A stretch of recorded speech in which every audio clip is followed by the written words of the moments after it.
Hello everyone and welcome to the Constructive Criticism Network. This network is here to help you improve at Magic the Gathering at every level. From Pauper Leagues to Top 1000 Mythic, we've got you covered. If you want to hear the entire network, head on over to our sponsor at PureMTGO.com, where you can hear each and every show, each and every week, and check out their sponsor, MTGO Traders, and tell them that the CCMTG Network sent you. Now sit back, enjoy the show. From YouTube, podcasts, and more, here's this week's episode from ConstructiveCriticism.com.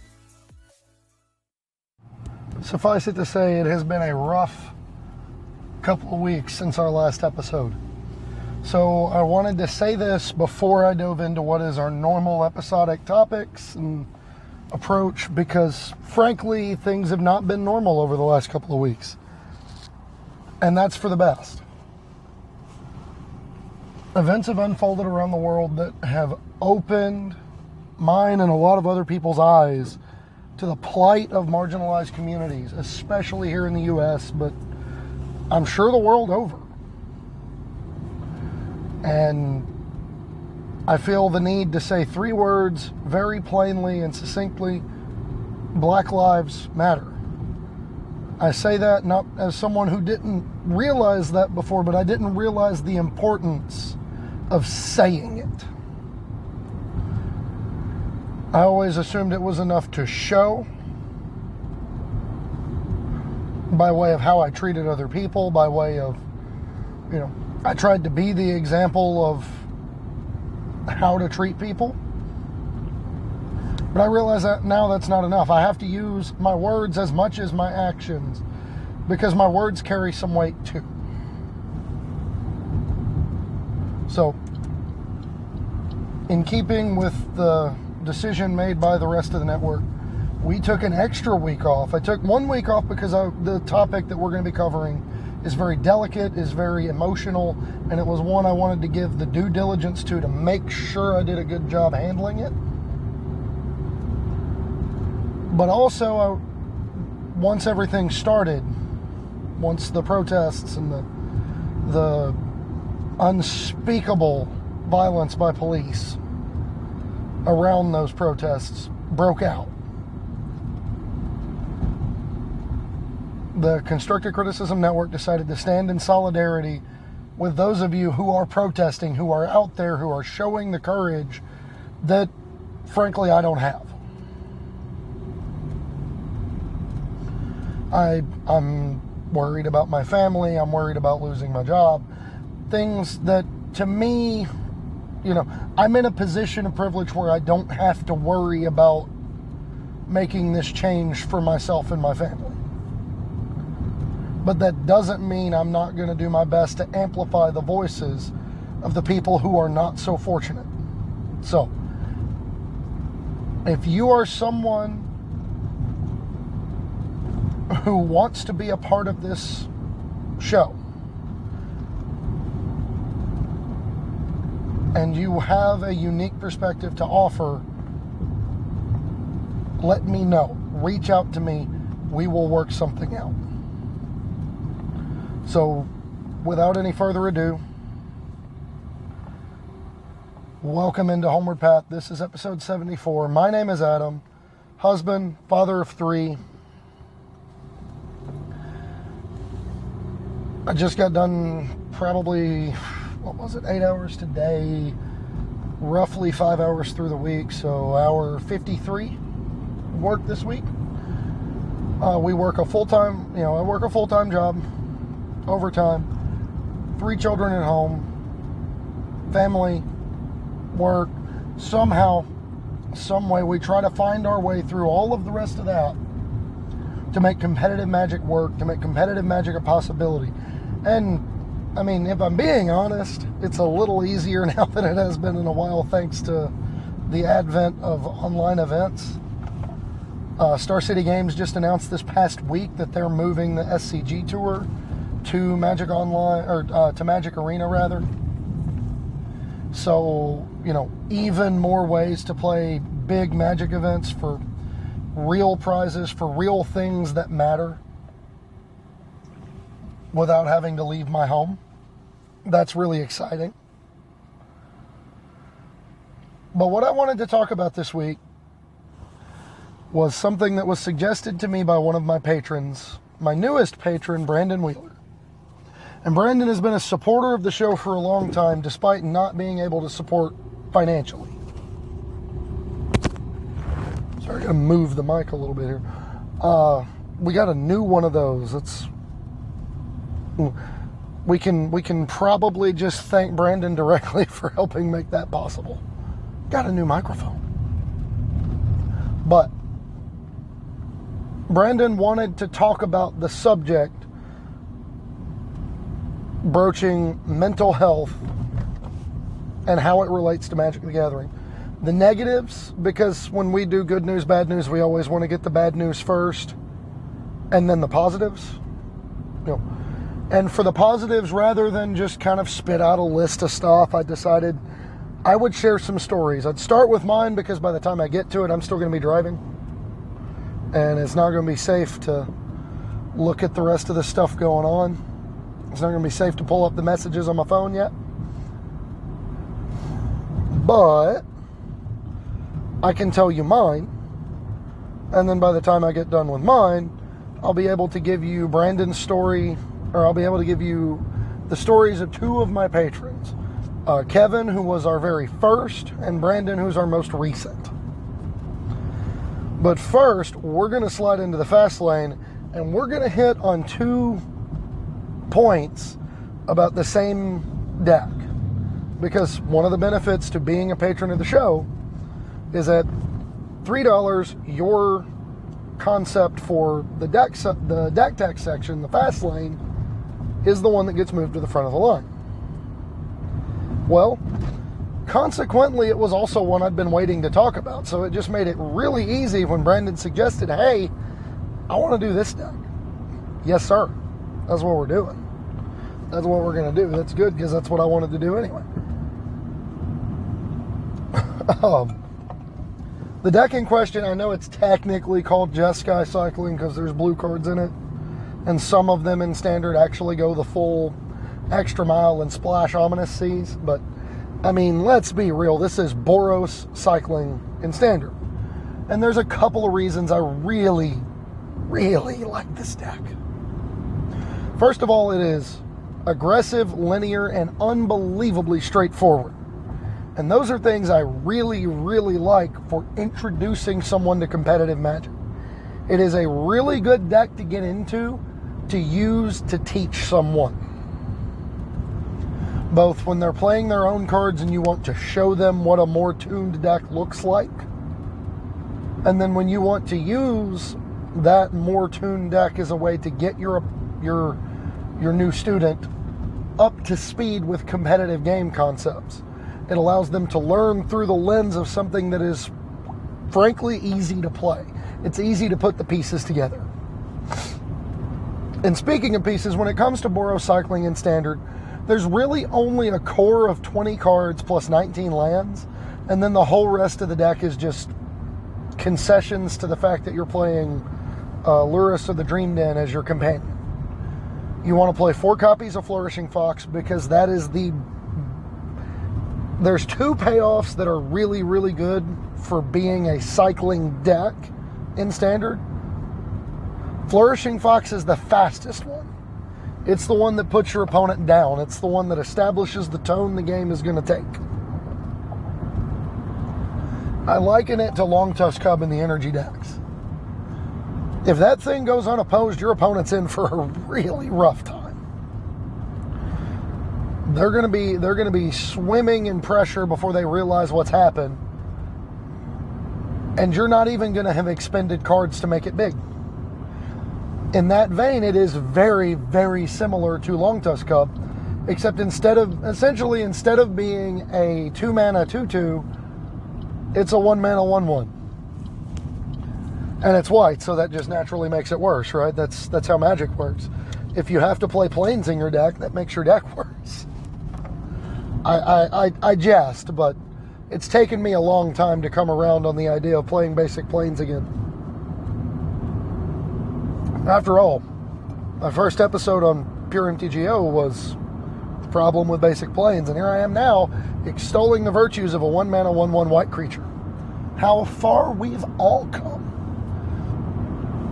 But Flourishing Fox just, it's everything you want in a linear deck centerpiece card, right?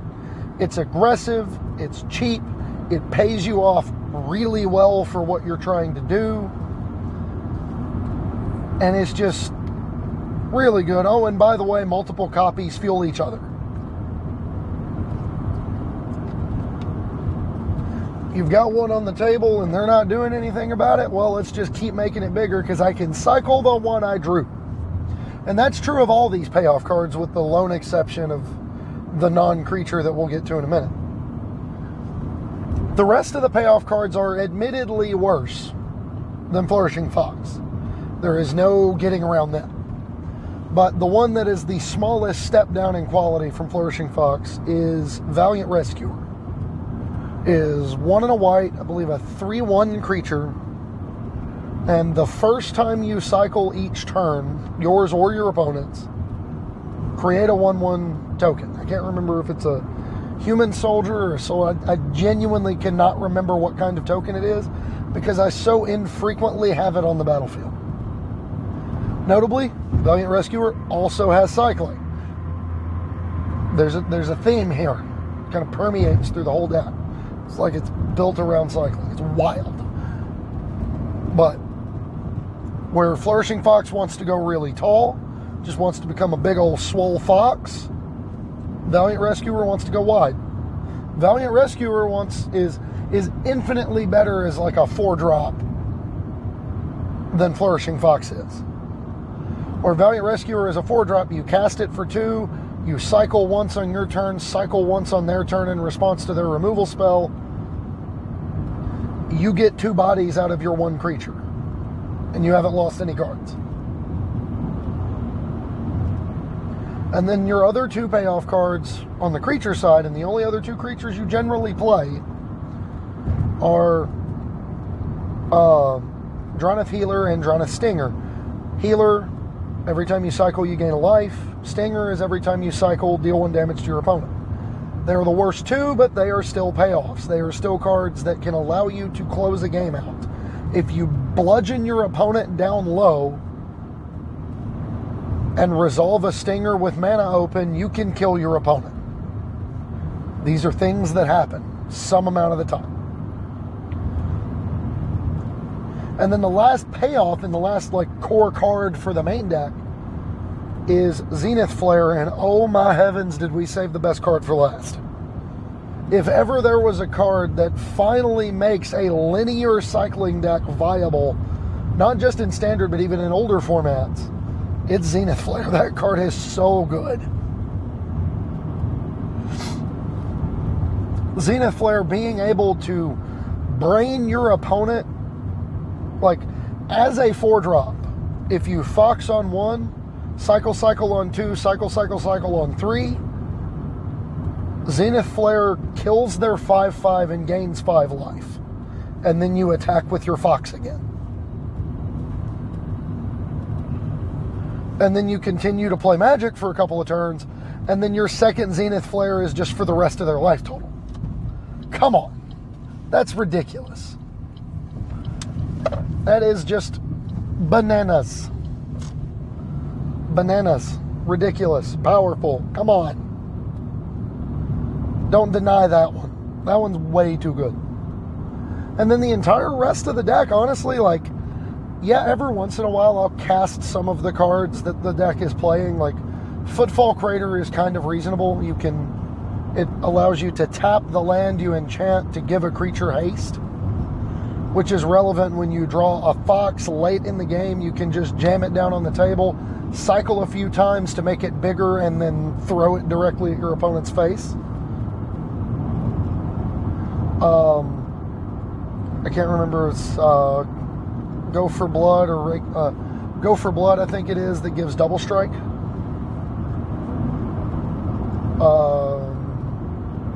I can't remember any of the rest of the cards, if I'm being honest. I know Boon of the Wishgiver's in there, and it's because it's a card that cycles for 1 mana. And Memory Leak is in there because it's a card that cycles for 1 mana. The whole rest of the deck is just non-permanent spells that cycle for 1 mana so that you can still play Luris as your companion in order to buy back your foxes and rescuers and stingers and healers later in the game. Now, why are we talking about a deck that is so delightfully simple and a deck that is so cheap to a lot of players, both obviously from a financial standpoint, because a large portion of these cards are draft chaff box all-stars, but also from a gameplay aspect. It feels kind of filthy when you run somebody over with Flourishing Fox. Just like it felt dirty when you bodied people by resolving Gates Ablaze and beating them to death with Gatebreaker Ram. Like, was the deck great? No, but it was so much fun. And that's kind of where the cycling deck falls. It's very good, but it's never going to be the best deck.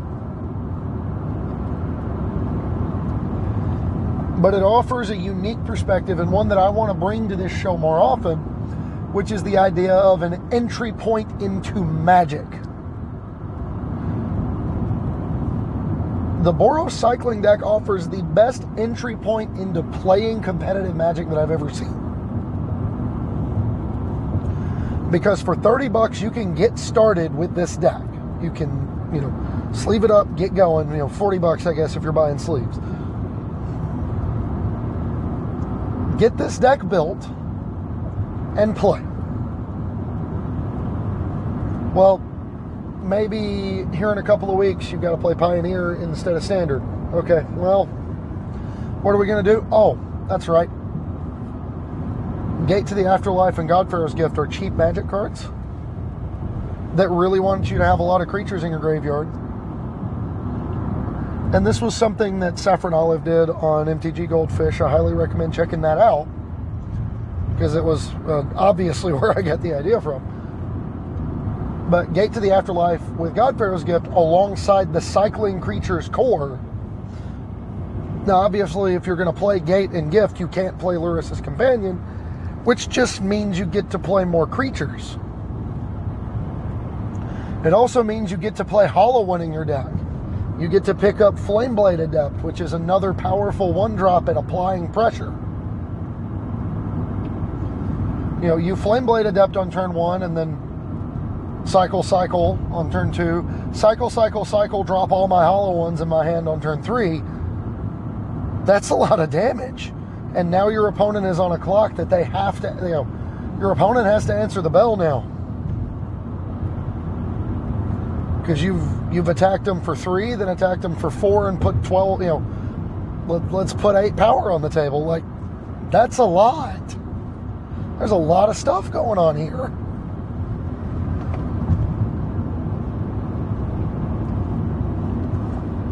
And it has the benefit of being a different kind of cycling deck than the standard one, because Luris is the kind of card that gets bodied by Grafdigger's Cage as your grinding engine. Godpharaoh's Gift does not. For those of you who don't know, Gate to the Afterlife allows you to go get Godpharaoh's Gift out of your hand, library, or graveyard, as long as you have 6 or more creatures in your graveyard and you sacrifice the Gate to the Afterlife. Costs you the sum total of 5 mana. Well, if you want to add Luris to your hand and cast Luris, it costs you the sum total of 6 mana. And gives you a 3/2 lifelink as your payoff immediately. If you cast and activate Godpharaoh's Gift for 5 mana, that buys you a 4/4 with haste immediately. If you move to combat, it probably buys you back the Flourishing Fox they killed on turn 1.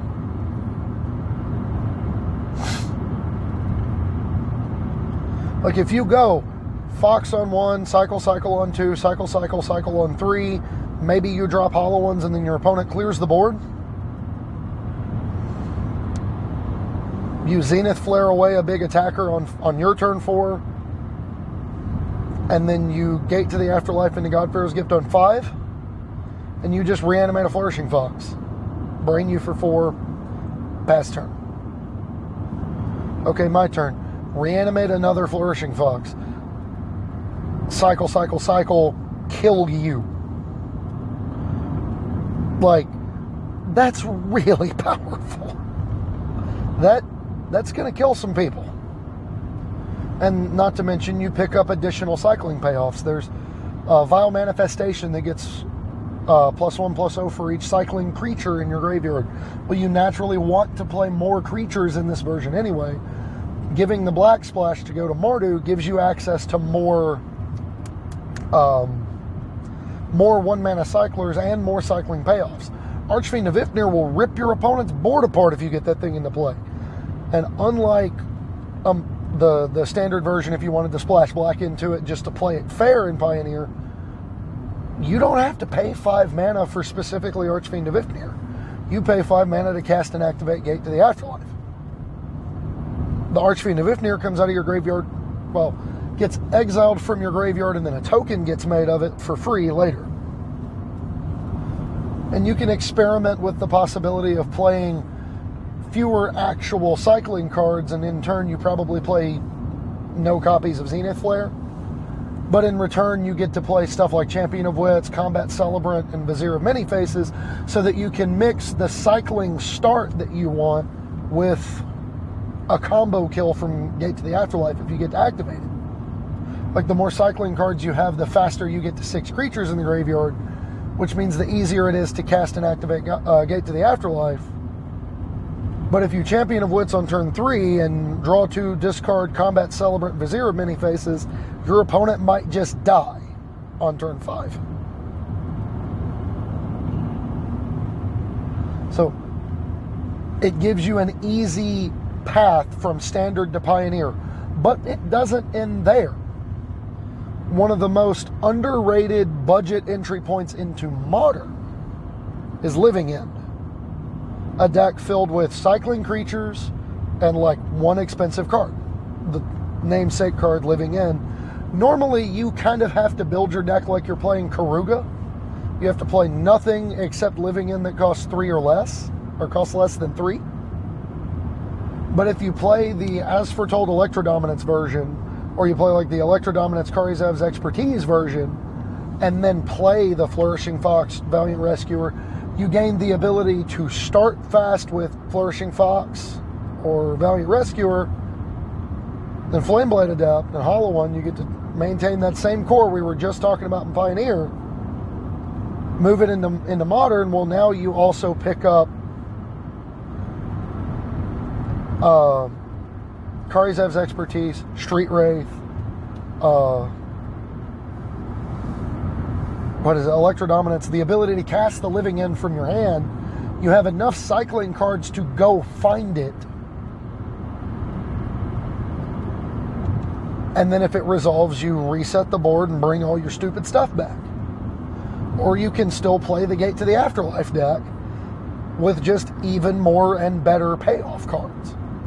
So as an entry point into playing Magic the Gathering, I love the cycling deck. So thank you, Brandon, for suggesting it this week. And now we're going to slow things down and we're going to talk about mental health and Magic the Gathering.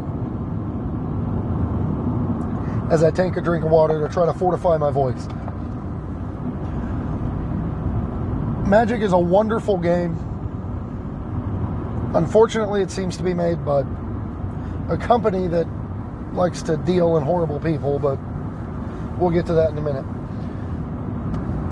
Nearly everything in your life is going to have some amount of negative to go along with the positive, and it's our job to try to figure out if it's a net positive at the end of the day. Well, here are some of the negative impacts that Magic can make on your everyday life if you are really invested in it. First and foremost is placing too much of your self-esteem on your wins and losses, on your results. Feeling like, even though we're trying to improve, even though we're trying to get better, I can't see it borne out because I keep losing games. Even though I'm trying to do things right, I can't win, and it feels like that it's grating. It gets on you. It wears on you. And I understand that. It's not easy. Especially for someone like me who doesn't get to go. Even when big paper events are in full swing, I don't get to go play a lot of them. I played one PPTQ and Grand Prix in the last calendar year.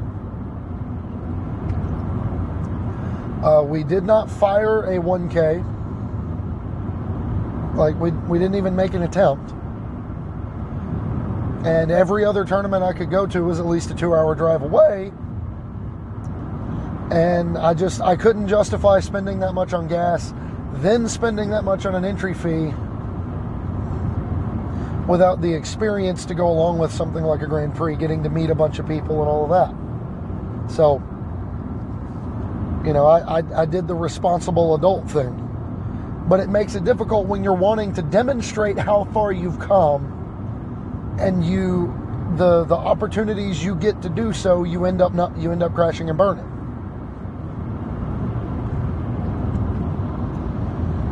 The second is dealing with toxic community members, and let me tell you, I've dealt with a bunch of them. The Magic community is simultaneously the best and the worst thing about the game. Because in a room full, in a diverse crowd like the Magic community is, you are bound to have a lot of different voices jawing at each other, yelling at each other, insisting upon themselves. And it always seems like the most toxic ones are the ones that are screaming the loudest. Whether they are or not, those are the ones you hear, and those are the ones you can't help, that can't help but gnaw at you. As a content creator, it's got to be doubly effective. I say it's got to be because I've been fortunate to not have a lot of backlash from my listeners. The criticism I've gotten over the last few years has largely been constructive, and when it hasn't been necessarily the most constructive criticism, I know it comes from a good place. So I'm thankful for that, and I hope it continues.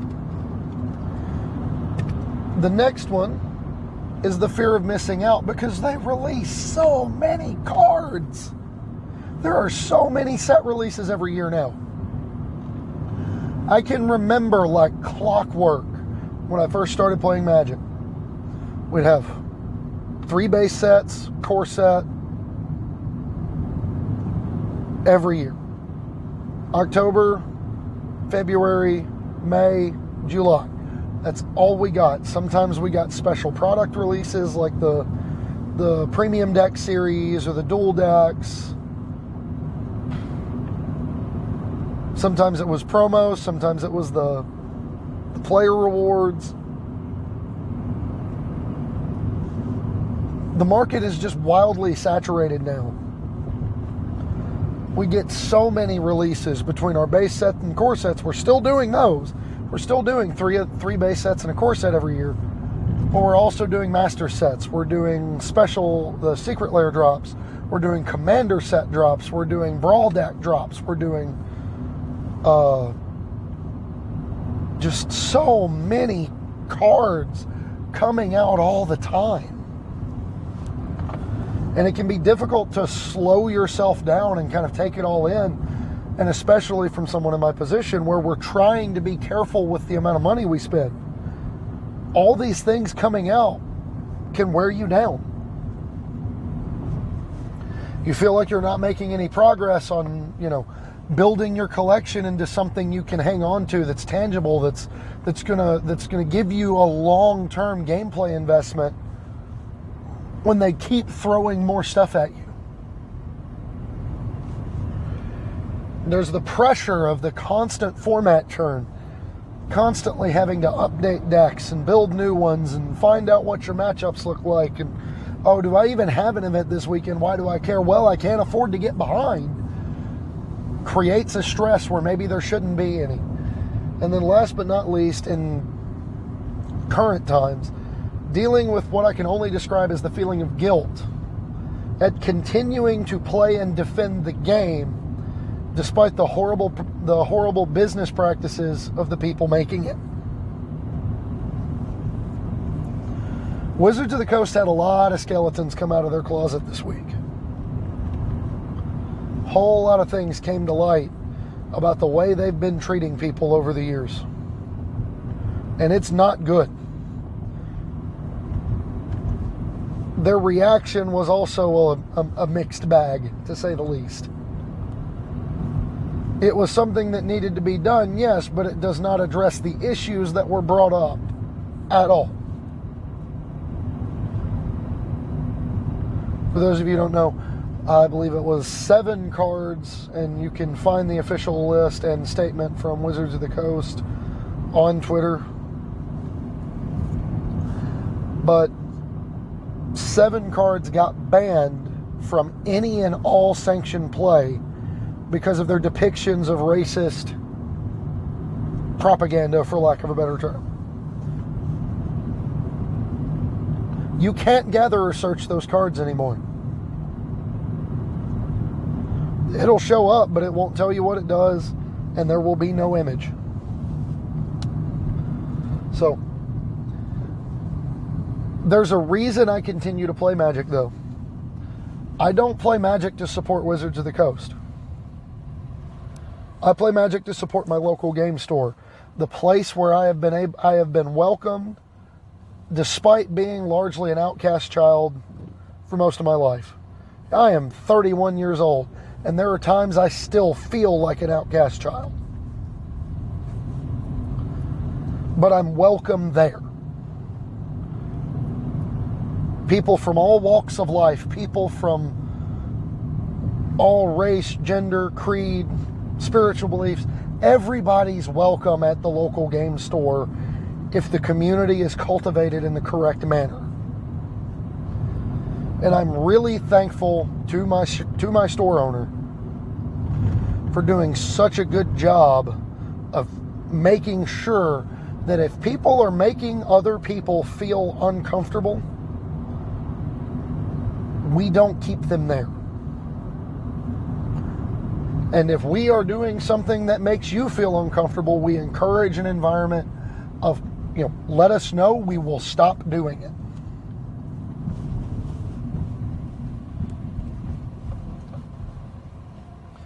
So, with all of that, those are the negatives. Those are some of the negatives when it comes to Magic the Gathering. And again, as I said, rather than go out on a list and, fire off a bunch of positives that sound like they were cobbled together by somebody trying to do a last-ditch defense of something that was on its way out, I want to talk about the story of how Magic the Gathering has impacted my life in the manner that it has. I started playing Magic at the age of 14. It was the fall of 2004. Champions of Kamigawa had just released. And Brett and I had gotten very tired of playing Yu-Gi-Oh! We weren't even playing Yu-Gi-Oh! Competitively, but we got tired of playing it. It wasn't fun anymore. And Brett suggested that we buy into Magic. We get, we trade our Yu-Gi-Oh! Stuff in, we get Magic cards. Thought it'd be really cool. Well, we come along down the line later, and I finally decided to take the plunge with it. At first I was really leery. I didn't want to learn a new game. I'd just gotten fairly good at that one. I kind of wanted to take it easy for a while. But then I saw the theme deck sitting on the shelf at Walmart. I didn't have a local game store at the time. I lived in a town where my nearest local game store was like a 45-minute drive from the house, and it was across 2 counties. I grew up in rural West Tennessee. When I say rural, I mean rural. But I ended up buying in. It was a really, the game hooked me almost immediately, with the striking contrast of both how different and how much the same it was compared to what I had learned in Yu-Gi-Oh! And it was the kind of game that, it made me excited to play it every time because it felt like the games were different. Even when a lot of the same cards showed up, the gameplay was different. There were more decisions to make. There was more going on. And at the end of the day, that's what we need, right? Just more going on. That's why Magic has stood the test of time as well as it has. There's so many decision points. There's so much that you can do. Well, eventually, through a friend of ours that we played with in the morning, and ironically enough,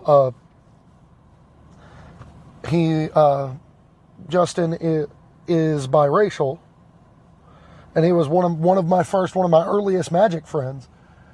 You know, we competed with each other pretty regularly. We had a lot of fun playing Magic together. And he ended up introducing me to two friends in the town I live in now. And that's where my competitive drive really started to kick in. Because these guys built better decks than me and Justin did. And one of them, Matt, is still a friend of mine. We don't talk as often as we used to. Because like me, he's got a job, he's got a family, and I understand that. He's got 3 children of his own, and his are older than mine. So, higher maintenance. He also lives in the Nashville area, and I do not. So, it's harder for me to get up there to see him. But, you know, through Magic, I made a lifelong friend. You know, it's someone I care for deeply. It's someone that I know, you know, in times of trouble, he has been there. I've tried to be there for him in the same. And, you know, through Magic, we created a friendship, a long and lasting bond that even when I took my break from Magic, we were still friends. And bear in mind, I ended up taking my break. I didn't know I was going to come back. But we were still friends. But I went from, you know, kitchen table and, you know, breakfast table at school to really wanting to find a way to find out how much better I'd gotten. And that's when we started going to the local game store. I'd catch rides with them. And we'd go play once or twice a month. You know, for my mother, it was easy. It was an easy decision for her because it was send me to Jackson with friends of mine for $5 and the cost of food. And I was out of her hair for 3 hours. Cool. She loved tournament nights. It was quiet at the house. But there I met, my first time in the local game store, I went with one of the other guys from McKenzie and his brother. We went up and we played at the I think it was one of the 2 game stores in Jackson at the time. And it was my first tournament, and I got my teeth kicked in by the person who drove me. And despite that, I made 2 more lifelong friends that evening. The first was Chad, who, I know he's a Chad, but he was a Magic player at the time, and he has since let the game go. He's become more interested in traditional esports, if you will, and just video gaming in general, computer, IT, that kind of thing. That's become his game. But he still has some of the more legendary Magic moments in the area. And then another who has been a guest on this show before in Brian Canada, better known as Cure for the Common Game on YouTube. Brian was one of the first people I got to meet after losing my tournament match, because back then we played single elimination F&Ms. We would drive 45 minutes one way to play single elimination F&Ms. That's how much we wanted to play competitive Magic.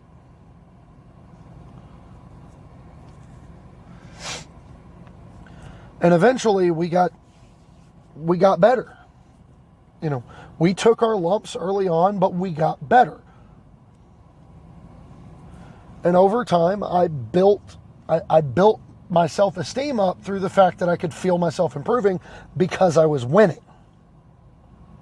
Well, then I moved off. I went up north, and I knew no one except my wife, who I moved up officially because it was the only school that gave me a scholarship, but it was also so I could be close to her after her family had packed up and moved her away our senior year in high school. And we connected through music. We were both in band, but magic was something we both enjoyed too. She came by the house one evening while Brett was still there after having dropped me off from school. And Brett and I were playing magic, and she says, "What in the world is that?" And we explained it. She says, "Oh, well, that's really cool.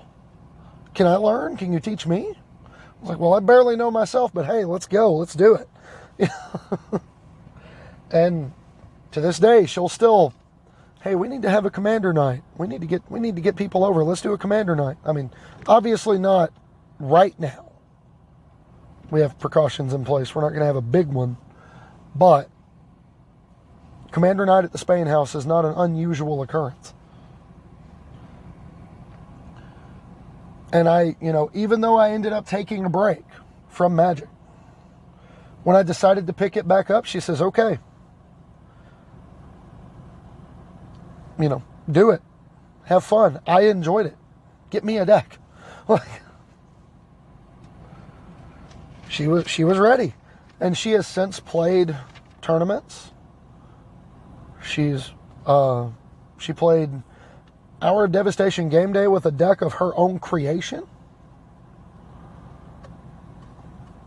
She played a local 1K with a deck that was loaned to her, but she learned well enough. She got comfortable enough playing Burn that she beat a life gain deck with it. And then recently, she actually got her first cash finish at F&M, playing Gruul Zoo and Pioneer. So she really has started to get a little more of the competitive itch. Now, she is self-professed. She's professed that she is never going to be as gung-ho about the competitive aspect of the game as I am. She just, mother, 3 children. We're going to be homeschooling next year. It's just not something she has enough time to devote to.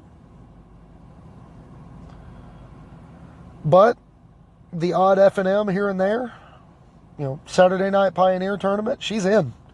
For her, that's a date night. Dinner and a magic tournament is on the agenda.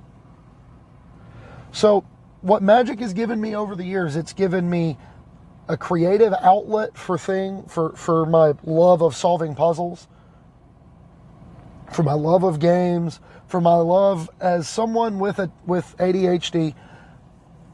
I don't know how many of you share this thing, but I've noticed that a lot of the people that are diagnosed with ADHD kind of have a little tick, something that they have to be doing in order to stay focused. In my case, I have to have something to do with my hands. And magic gave me a game where I can be focused, I can be processing, I can be engaging my brain, and doing something with my hands at the same time. Moving cards around,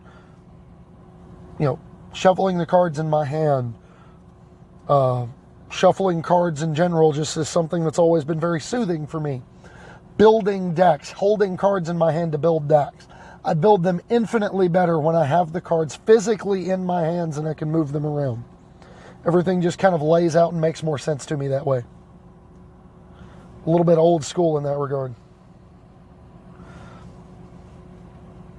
But it gave me an outlet.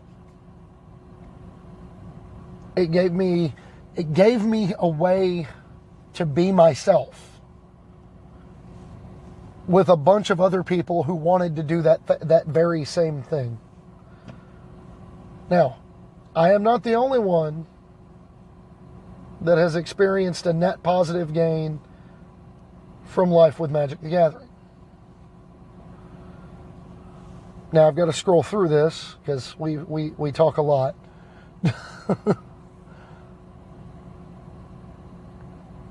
But we're going to go, where are you? Where are you? Where are you?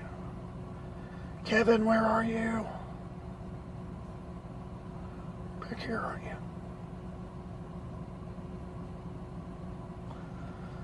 Oh, there it is. So, I put out a flyer, for lack of a better term, both on Twitter and on our Facebook group. And ultimately, the only two stories I got back were from our first patron and our most recent patron. And I thought it was an interesting kind of dichotomy. So, for starters, we have Kevin Mcgrath, our first patron, who says, when I first started playing Magic, I was the new kid in a public school after having been in a private school most of my life. I was kind of the outcast as a result and wasn't really in a great mental place with everything else going on around me. I was taught to play, and after a while it gave me a focal point that I've kept coming back to when things seem too chaotic or I'm not feeling balanced. No matter what, it has given me the ability to sort as well as adjust my life, because the game itself teaches patience as well as forward thinking. This is something you can get in other places, but for me, it was this game. He goes on to say, most of my best moments are marked with the involvement of the game as well. The night before my wedding, me and my friends played some of the most epic multiplayer games well into the night. Each of my kids were born. And Magic was there too, keeping me calm when things were at their most hectic.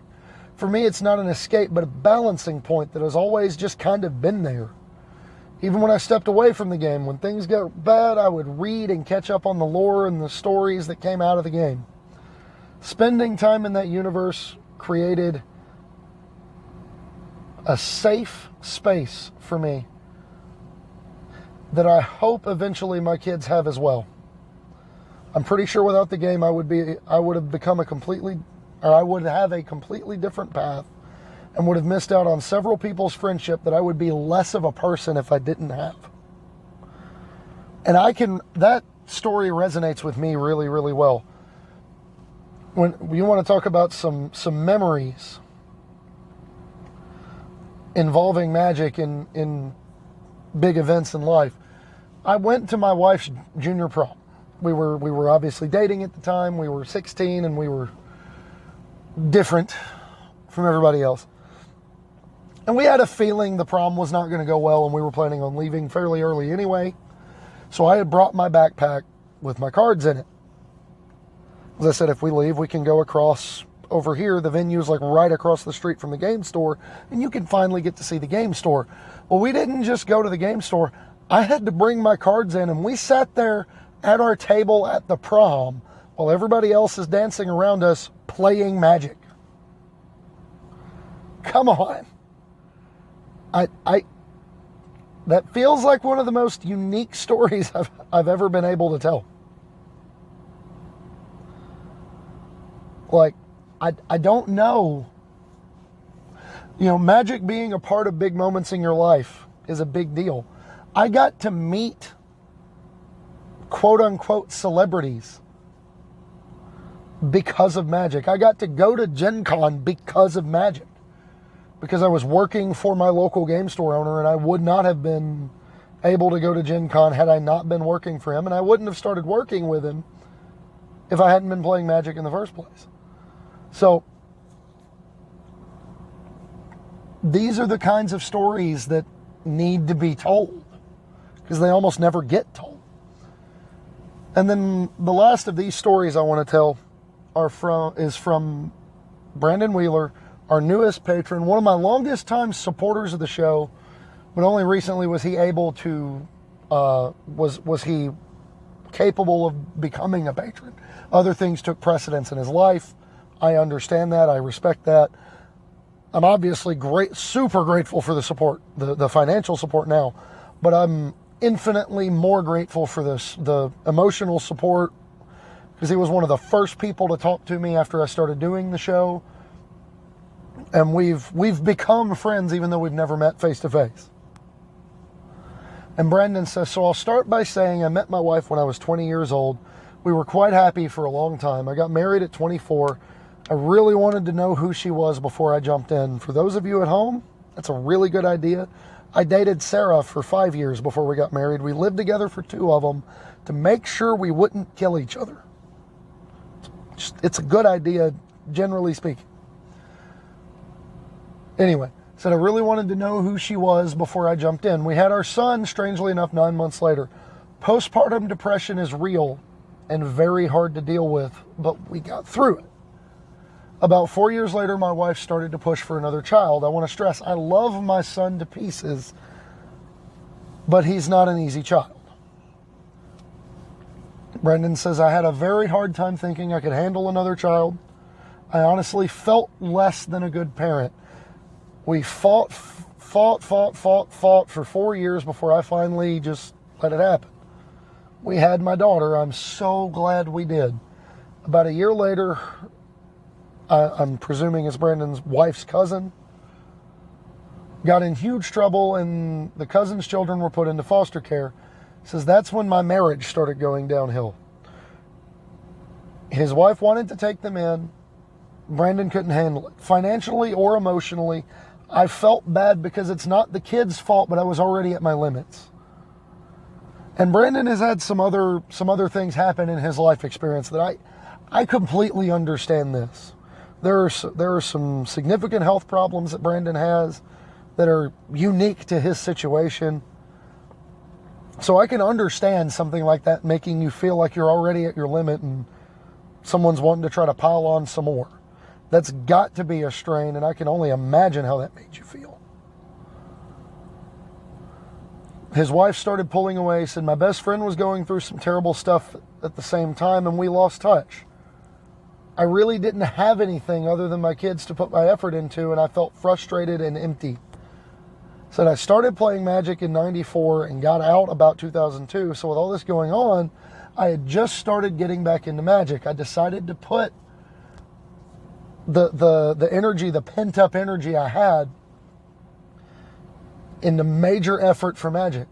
Said I can't really put into words how much it helped me focus on something else and get some measure of happiness in a very dark time in my life. Getting back into a Magic in just the few short years, I've gained so many friends that are amazing people. My wife and I ended up going to therapy, which helped. I thought we were together for another couple of years. We just separated in March and we're filing divorce papers. I've been in a very bad place the last couple of months. I miss my children. My heart is broken. I really don't think I would have dealt with it as well as I have without Magic. I haven't dealt with it the best. Just focusing on a game that's so deep, that's so complex, really helped take my mind off the really rough parts of my life. My Magic friends are so incredible. Wow. So we go from me, who never really experienced the kind of lives that other people have, all the way through the spectrum to someone who has experienced some of the worst that life has to offer. And through it all, this game has been something that helped him in a really major way.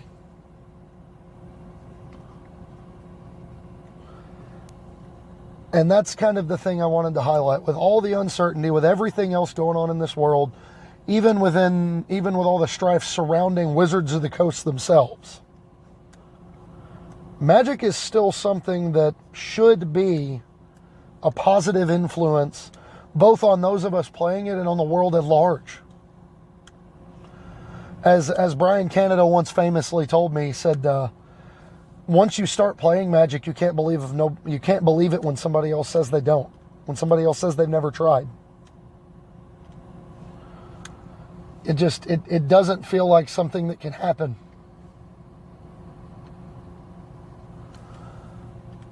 So Magic is a game that, the name is there. It's Magic the Gathering. You gather people together. You bring people together. And that is one of the most, while obviously you are going to get some bad eggs, And those are the ones you need to discard. Get out of here. Get them away. They don't need to be here for the long haul. They need to out themselves as quickly as possible so we can all move on without them. I've had to make some difficult decisions when it comes to people I thought were my friends thanks to Magic. But the ones that I've kept have been friends for life. Because they're good people who we bonded over a shared love of this wild, crazy game. So, that's all I have for this week, everybody. I hope you've enjoyed it. I really missed being able to do this every week. I mean, for lack of a better term, this is my therapy. It's my outlet. Doing this show is one of my mental health centers because it gives me something to focus on, a way to help other people. And without further ado, let's dive into how you can tell me how to do this better. I'm on Twitter at HomewardPathMTG. I'm on Facebook. My name is Adam Spain. We have a Facebook group for the show called Homeward Pathfinders. Sorry, I'm trying to pull up the next segment piece. But we have a Facebook group for the show called the Homeward Pathfinders. We have a Discord for those of you who become patrons of the show, where we discuss episode topics. We freely and openly share deck lists. We brew decks together sometimes. You know, it's good fun. To make the Doctor Who reference, you know, we meet up every 10 years or so, talk about caves. It's good fun for where is it? Okay, that's where we started, I think.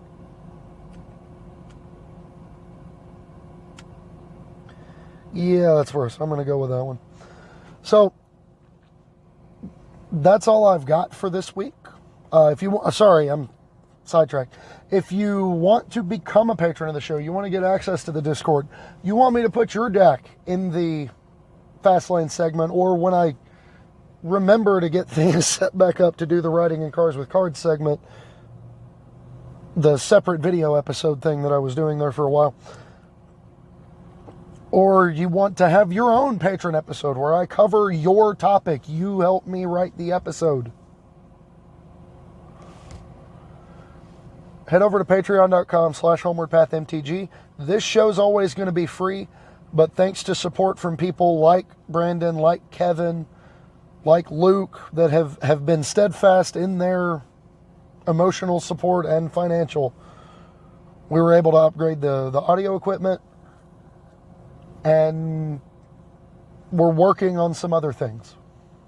So thank you for your support thus far, and thank you for your continued support. And in wake of everything that's been going on for the last 2 weeks, there is an episode of a podcast on the web that I cannot recommend highly enough. The podcast is Color of Magic, and the newest episode talks about the struggles of being a person of color playing Magic the Gathering, and it is something you should definitely check out. They did a fantastic job. So, I know it's been a few weeks, so I can't not do MTG dad jokes. I love puns. I'm a father. I have children. I have to be able to tell family appropriate jokes. But we got to mix the magic into them every now and then. The first one, I was actually replying for an attempt to get a free arena code. It said, tell me your best dad joke, and if I laugh, I'll DM you a code. Apparently it wasn't that funny. But it says, it was me. I said, I told Brett last week that I wasn't sure what all the fuss with Companion was about. They just lure us into building better decks. He says, I think you're onto something here. We have Jonathan Medina, who says, someday this bug, referring to distant memory being bugged on MTGO and would cause the game to crash. And people were doing horrible things with it and exploiting that bug for no fun and only profit. But Jonathan says someday this bug will be nothing more than a distant memory. I said, y'all know what I'm about. I can't not tell that one. Pedro Carvalho says, finally, I've inverted the losing streak. And he's talking about playing Demir Inverter in Pioneer. Oh, come on. That one's great. Oh, man, I can't remember your name. At Delmo222 had his Mono Rakdos guide. It's Mono R and then hyphen and Rakdos. And it's about a historic mono red aggro deck featuring the Death Whirler combo. If you don't know what that is, that's Call the Death Dweller, reviving Goblin Chain Whirler and giving it both Death Touch and Lifelink. Or gives it Death Touch and something else Lifelink. If you give Goblin Chain Whirler Death Touch before its ability resolves, you get to wipe your opponent's board. You get to build a Plague Wind for 3 mana out of your graveyard. And I said, I've contemplated building this for Pioneer, and I can't imagine it's not fantastic and historic. I'm going to have to give this a whirl. A chain whirl, that is. MTG Arena said, every day should be World Otter Day, to be honest, but we'll take it. And I said, it really ought to be. I'll see myself out. John Rolfe says, thanks to Watsy for allowing me to preview this sweet dragon. I've always treasured spoiler season. Dragon in question is Gadrak the Crown Scourge, 3 mana, 5/4. Can't attack unless you control 4 or more artifacts, and at the beginning of each end step, you create a treasure token for each non-token creature that died this turn. It's A+ quality pun, John. And last but not least, from our dear editor over at Pure MTGO, Joshua Clater, says LCQ Day 2 thread playing Yorion Esper because I like my Magic cards like I like my store brands. They have to be great value. Said it's almost a miss, but I'm not stingy. I appreciate it. So thanks again for listening, everybody. I hope you enjoyed it. We will try our best to be back here next week for episode 75. 75. I didn't think I was going to make it this far. But thanks to everyone who's been there with me through the whole ride, who's been steadfast with me either emotionally, financially, or both. We'll catch you next week. I hope you enjoyed this week's episode. If you have questions, comments, concerns, again, hit me up on Twitter at HomewardPathMTG. On Facebook, my name is Adam Spain. Or, you want a more direct say in the goings-on of this show, patreon.com/HomewardPathMTG. That's the easiest way to make me do whatever you want to. So, without any further ado, I will turn you loose for the week. And remember the 12th Doctor's words of wisdom. Never be cruel. Never be cowardly. Remember that hate is always foolish. Love is always wise. Always try to be nice, but never fail to be kind. So go forth, be kind, and we'll catch you next week.